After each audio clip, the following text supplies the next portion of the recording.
Hello beautiful people, আবার নতুন একটা ব্লগ নিয়ে চলে আসলাম। এটা ছিল বিমান জাদুঘরের সেকেন্ড পার্ট। তো এটা ছিল একটা পার্ক যেখানে বাচ্চারা খেলাধুলা করছিল, আর সাইডে ছিল ক্যাফে। এখানে অবশ্য অনেকগুলো রেস্টুরেন্ট আর ক্যাফে ছিল, যেখানে চা, কফি, ফাস্টফুড আইটেম সব কিছু ছিল। তো আমি ঘুরে ঘুরে দেখছিলাম সবটা।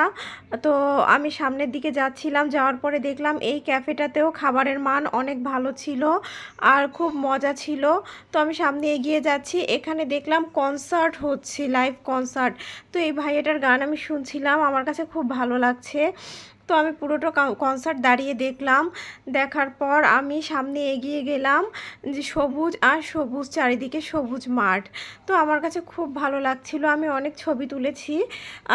তো ফ্যামিলি সহ আসার জন্য এটা বেস্ট একটা প্লেস। তো আমি সামনে ঘুরছি, আর ঘোরার পর একটা লাইব্রেরি পেয়ে গেলাম। এখানে অনেক রকমের বই, এখানে বসে আপনি কফি খেতে পারবেন, ফাস্ট ফুড খেতে পারবেন, আর বইও পড়তে পারবেন সাথে। তাই আমি এখানে বসে কফি নিলাম, আরও কিছু টুকটাক খাবার খেলাম এবং বই পড়লাম। তারপর আমি সামনে বের হয়ে গেলাম, বের হয়ে সামনে এগিয়ে যাচ্ছি, এগিয়ে সবুজ আর সবুজ মাঠ। আর এটা ছিল একটা বিমান বাহিনীর আর কি, ওদের ঐতিহ্যবাহী কিছু জিনিস এখানে রাখা। তারপর সন্ধ্যা হয়ে গেল, আমি চলে যাচ্ছি, রওনা করছি বিমান জাদুঘর থেকে।